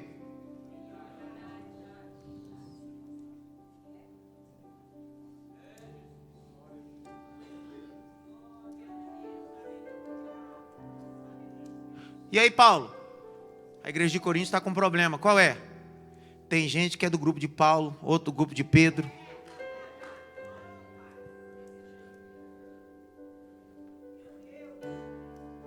Em 2026 a gente pode alcançar o propósito desta igreja. Em Deus. Não é sobre números, não é sobre quantidade. É sobre alcançar o propósito. Hã? Sobre o propósito dele, cara. Sobre o propósito. Então isso não fala de título. Missão. Posso fazer uma pergunta, sim ou não? Sim ou não? Quantos evangelhos tem?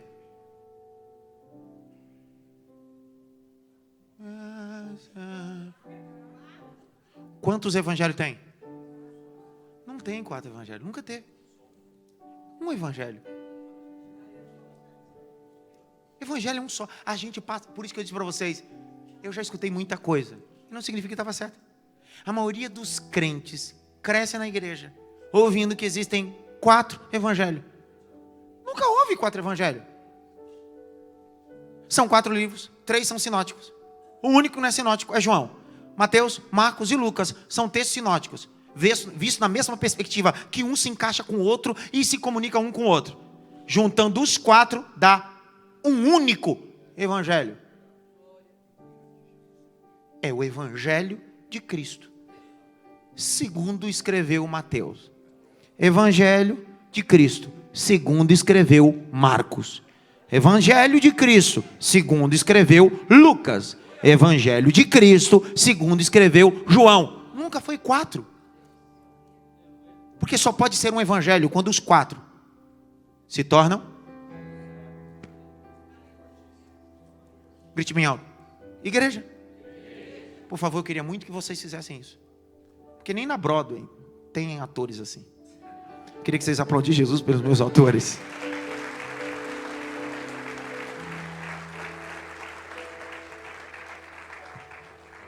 Terminei.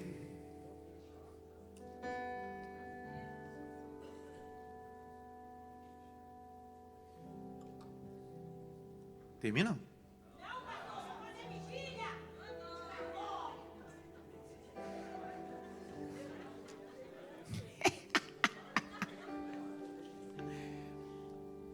Grite bem alto. Unidade. Estão comigo, sim ou não? Qual foi o conceito criacionista de Deus desde o início? Ó, as leis. Deixará o homem pai e mãe, unir-se-á a sua esposa, e ambos serão uma só carne. Desde o início, o ministério é ter a capacidade de fazer dois.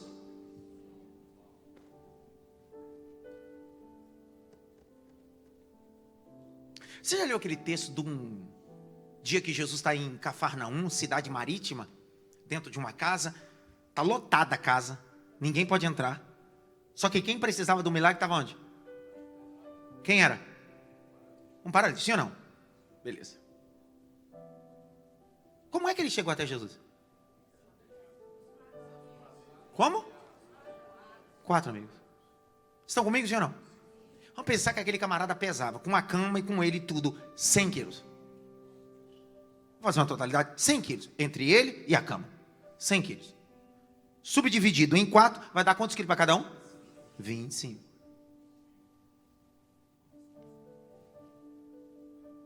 Tem algum homem aqui que tem força para carregar 100 quilos?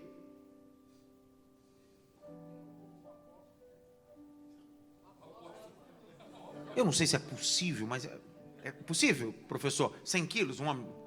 É ou não? 100 quilos? Sim. Então, pautado na informação, 100 quilos, né? A pergunta que não quer calar. 100 quilos. Imagine um indivíduo levando 100 quilos. Daria mais trabalho, sim ou não? Demoraria mais? Se fosse 2? 50-50. E aliviando, sim ou não? E se fosse 3? Agora se fosse 4.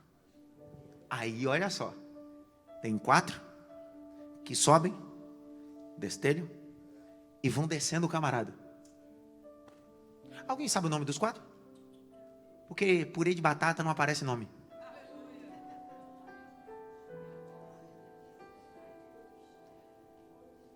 Não precisa de persona. É purê de batata. É só purê. Os caras descem. Imagina o coxo descendo na cama e os 4 assim. Fica tranquila. Jesus olha para o coxo, olha para os caras e diz: perdoados estão os seus pecados. Os caras queriam só que o seu amigo fosse curado. Já receberam de bênção perdão de pecado. Pior de tudo, Jesus diz assim: vamos, meu filho, levanta logo. E os caras estão aqui olhando, vendo a cena. O cara, pá! Jesus disse: pode ir. A multidão começa a abrir o caminho. O cara entrou pelo telhado e está saindo pela porta. Vou de novo, até a hora que você der glória a Deus.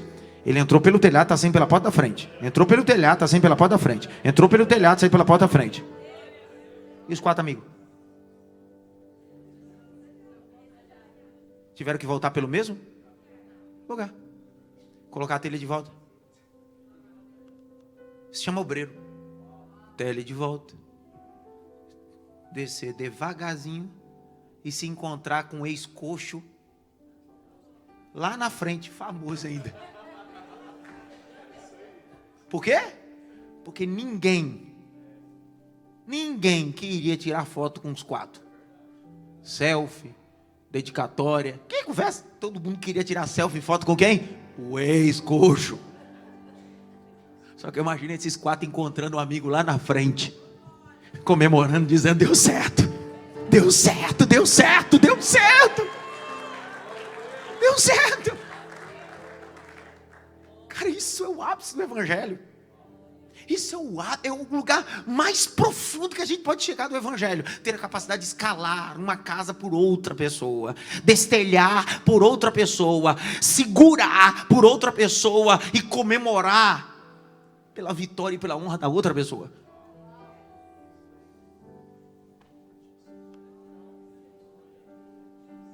Isso é evangelho. Fora disso, é só corporativo. Fora disso, é só cunho empresarial. Agora isso se chama Evangelho de Jesus Cristo.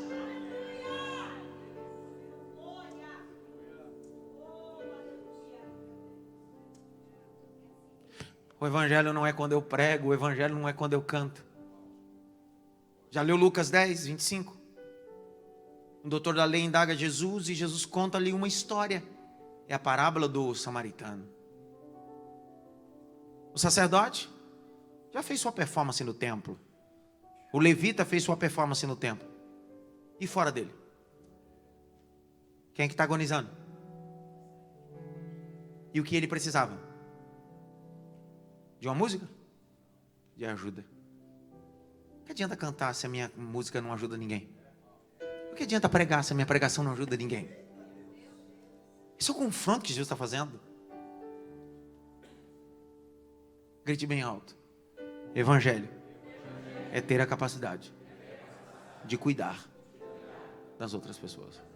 Escute. Quando o samaritano encontra um homem, o que ele faz? Cuida. Já leu quantas vezes aparece a palavra cuidar ali naquele texto? Vou te dar essa lição de casa. Porque o foco principal, segundo a ortodoxia desse texto, é apresentar cuidados.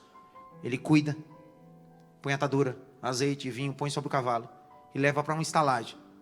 Quando chega na estalagem, tem um dono da estalagem. O dono da estalagem diz assim: eu posso até cuidar, mas você tem que pagar. Aí o homem, que é o samaritano, diz assim: cuida dele. E cuida dele mesmo. E se por acaso esse dinheiro que eu estou pagando não for suficiente, não manda ele embora não. Continua cuidando e põe na minha conta. Porque quando eu voltar, se eu tiver alguma dívida, eu pago. Irmão, nós somos a casa que cuida de gente ferida. Se a gente não cuidar, esse evangelho é mentiroso. Se não tiver essa ideia de cuidado, que é ser ministrado, encorajado, redarquido, instruído e confrontado, está dentro desse pacote de cuidados, a gente perdeu o propósito do evangelho de Jesus. Marcos 6,45, eu leio e termino. Marcos 6,45. E logo obrigou quem? Membros? Multidão? Obrigou quem? Jesus nunca obrigou multidão. Porque para ser discípulo foi alguém da multidão que decidiu sair de multidão para se tornar. Ele nunca te forçou. Aquele que quiser vir após mim, negue-se a si mesmo, toma sua cruz. Ele nunca te forçou, ele disse: se você quiser.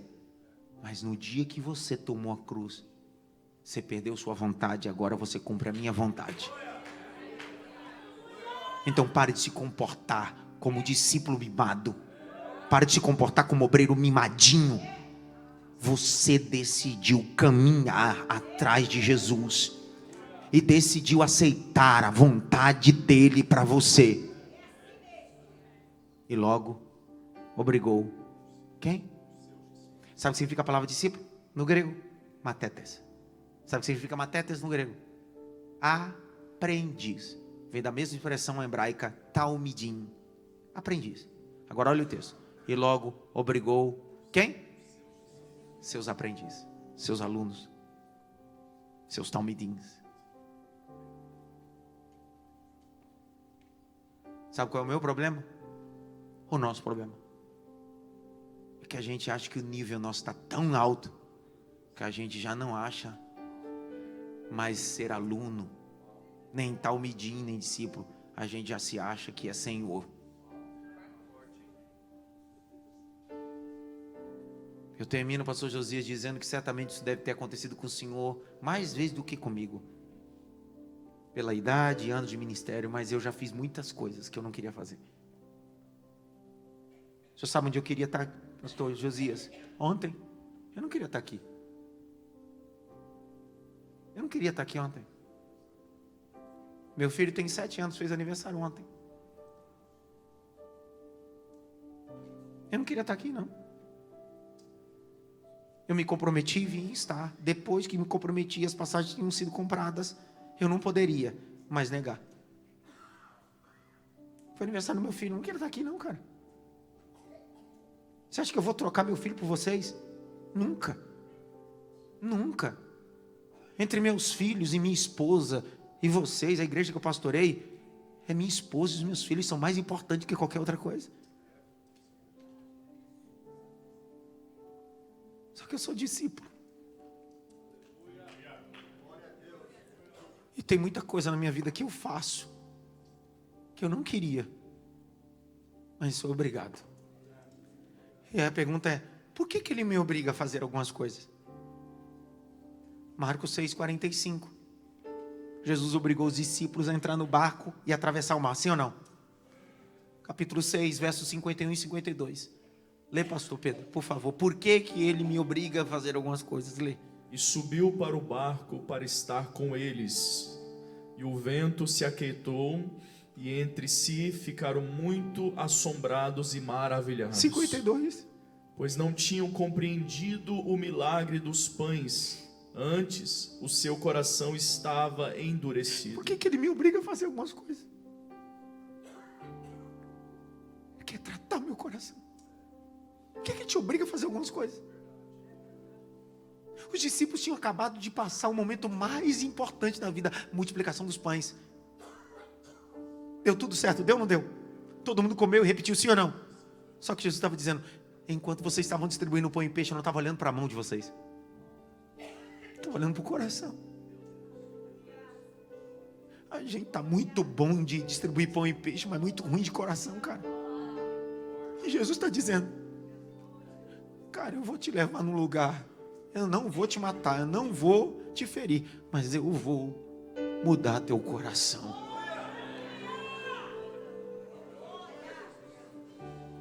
Que Deus nos ajude. Que Deus nos ajude a ser pais de coração, obreiro de coração, funcionário de coração e gente de coração. Não adianta ser um bom obreiro na porta, no púlpito, sem coração, cara.